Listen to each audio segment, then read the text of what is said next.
warahmatullahi wabarakatuh. Selamat pagi anak-anak. Bertemu lagi dengan saya Bu Ani Desi Kejati dalam pelajaran Bahasa Indonesia. Tentunya anak-anak sekalian tetap sehat kan? Tetap semangat kan? Semoga kita selalu semangat walaupun di masa pandemi seperti ini. Jangan lupa pakai masker dan juga jaga jarak ya. Materi hari ini yaitu unsur intrinsik novel. Apakah kalian tahu apa itu unsur intrinsik novel? Unsur intrinsik novel yaitu unsur-unsur utama yang membangun utuhnya sebuah novel. Silahkan disimak video pembelajaran berikut ini tentang unsur intrinsik novel. Hai anak-anak, di sini Bu Ani akan menjelaskan tentang unsur intrinsik novel. Apa itu unsur intrinsik novel? Bisakah kalian menyebutkan ada berapa unsur intrinsik novel? Yang pertama adalah tema. Apa itu tema dalam sebuah cerita?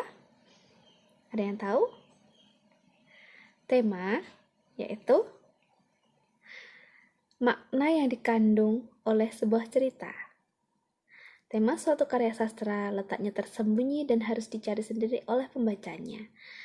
Misalnya, tema percintaan, kemudian ada kekeluargaan, seperti itu keagamaan, itu namanya adalah tema dari sebuah cerita. Kemudian selanjutnya adalah tokoh atau penokohan. Tokoh atau penokohan merupakan salah satu unsur dalam cerita yang menggambarkan keadaan lahir maupun batin seseorang atau pelaku. Setiap manusia mempunyai karakter yang berbeda-beda. Itu yang dinamakan penokohan. Dalam penokohan sendiri itu ada tokoh protagonis, antagonis, dan tritagonis. Apa itu tokoh protagonis? Apakah kalian masih ingat? Tokoh protagonis adalah tokoh yang baik, kalau tokoh antagonis adalah tokoh yang jahat. Kemudian tokoh tritagonis adalah tokoh atau pemeran pembantu. Kemudian yang selanjutnya itu adalah alur atau plot. Seperti yang kita tahu, alur atau plot itu terdiri dari dua jenis atau dua macam. Yang pertama adalah jenis alur, dan kemudian yang kedua adalah tahapan alur. Jenis alur ada 3 macam, yaitu alur maju, alur mundur, dan alur campuran. Sedangkan tahapan alur ada 5 macam. Yang pertama adalah tahapan penyituasian, yang selanjutnya adalah tahapan pemunculan konflik, kemudian yang selanjutnya adalah peningkatan konflik, lalu dilanjutkan dengan klimaks, dan yang terakhir adalah penyelesaian. Seperti itu.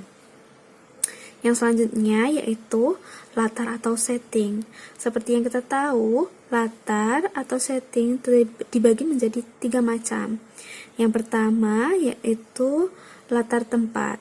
Latar tempat adalah latar di mana tempat cerita itu diceritakan atau berada. Kemudian selanjutnya adalah latar waktu, yaitu waktu di mana cerita itu diceritakan. Dan yang selanjutnya adalah latar suasana, yaitu suasana pada saat cerita itu diceritakan, seperti itu. Kemudian yang selanjutnya yaitu setelah latar atau setting adalah sudut pandang. Sudut pandang yaitu cara atau pandangan yang dipergunakan oleh pengarang sebagai sarana untuk menyajikan tokoh, tindakan, latar, dan berbagai peristiwa yang membentuk cerita dalam sebuah karya fiksi. Seperti itu adalah sudut pandang. Kemudian yang selanjutnya yaitu gaya. Gaya di sini bisa dikatakan sebagai gaya bahasa yang digunakan oleh pengarang dan juga gaya bercerita yang dipakai oleh pengarang. Jadi gaya bercerita pengarang itu berbeda-beda. Misalnya gaya bercerita dari Habibur Rahman Al-Shirazi itu berbeda dengan gaya bahasa atau gaya yang dipakai oleh Jenar Mahesa Ayu. Kita sampai pada pembahasan terakhir tentang unsur intrinsik novel, yaitu amanat. Kalian tahu kan apa itu amanat?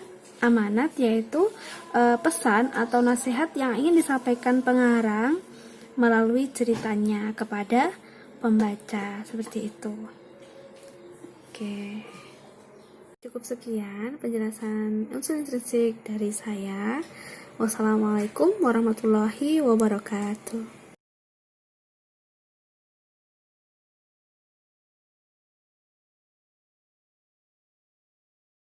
Sekian pembelajaran hari ini. Semoga bermanfaat untuk anak-anak semuanya dan bisa menambah pengetahuan untuk kalian semuanya. Terima kasih sekian. Assalamualaikum warahmatullahi wabarakatuh.